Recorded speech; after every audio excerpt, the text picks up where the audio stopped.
కొంతమంది అంటుంటారు పేరెంట్స్ని, మా అమ్మ ఏం చేసింది నాకు, మా నాన్న ఏమి ఇచ్చిండు నాకు, ఇలా అంటుంటారు. అడ్డగాడిదలా 30-40 ఏళ్ళు వచ్చినా ఇంకా నాకేం చేసావు నువ్వు అంటుంటారు. ఇంకేం చేయాలరా, బంగారం లాంటి జన్మనిచ్చింది తల్లి, చదివించింది. మీ కాళ్ళ మీద మీరు నిలబడాలి. ఇంకా ముసలోళ్ళు అయినా కానీ మాకేమి ఇచ్చారు మీరు, ఇలానా? సరే, వాళ్ళు ఏమి ఇవ్వలే, పోనీ మీరేమిచ్చారు? ఏమి ఇవ్వాలనుకుంటున్నారు?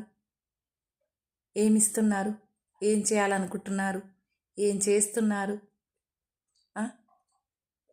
అది చెప్పండి ముందు. ఎంతసేపు ఏమిచ్చారని పేరెంట్స్ని అడగమే తప్ప వాళ్ళకేం కావాలో కనుక్కోండి. వాళ్ళు ఏం అడగరు మిమ్మల్ని, గుప్పెడు ప్రేమ తప్పితే చాతగానితనంలో. వాళ్ళకి 50-60 ఏళ్ళు 70 ఏళ్ళు వచ్చినా ఇంకా మీ ముడ్లు కడుక్కుంటూనే కూర్చోవాలా వాళ్ళు? ఉన్నారిలా, అందుకే తిట్టాలనిపిస్తుంది, కానీ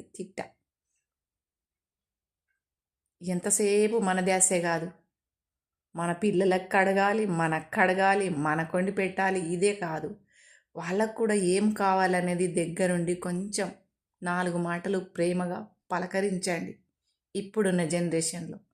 ప్లీజ్.